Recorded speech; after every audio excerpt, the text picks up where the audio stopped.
Hello everyone, good morning. আজকে একটু পড়ার চাপ বেশি, তাই আমি পড়তে বসছি। সকালে ঘুম থেকে উঠেই পড়তে বসে, পড়ার চাপটা বেশ একটু বেশি, মানে ভালোই বেশি।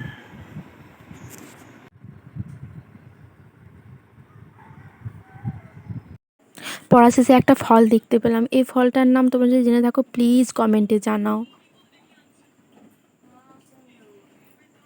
তারপর আমি আর আমার একটা কাকিমা মিলে বিকেলবেলা ঘুরতে গেলাম।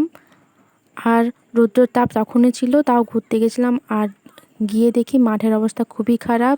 পুরো মাঠে ঘাসগুলো পুরো রৌদ্র তাপে শুকিয়ে গেছে। একটা বৃষ্টির খুবই প্রয়োজন, তাই বৃষ্টির জন্য আমি প্রার্থনা করি। তারপর আমরা দুজন মিলে গল্প করলাম আর বৃষ্টির জন্য প্রার্থনা করছিলাম।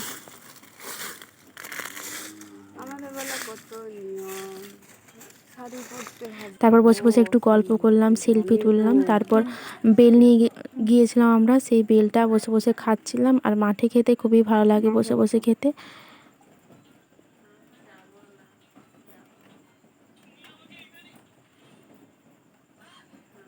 এরপর বাড়ি ফেরার পাড়া, আমরা দুজন মিলে সবাই মিলে বাড়ি ফিরছি। আর ফিরতে ফিরতে কাকিমাকে একদম বুড়ির মতো লাগছে, তাই নিয়ে একটু ঠাট্টা মজা করলাম। ভিডিওটা ভালো লাগে please subscribe, share. Okay, by.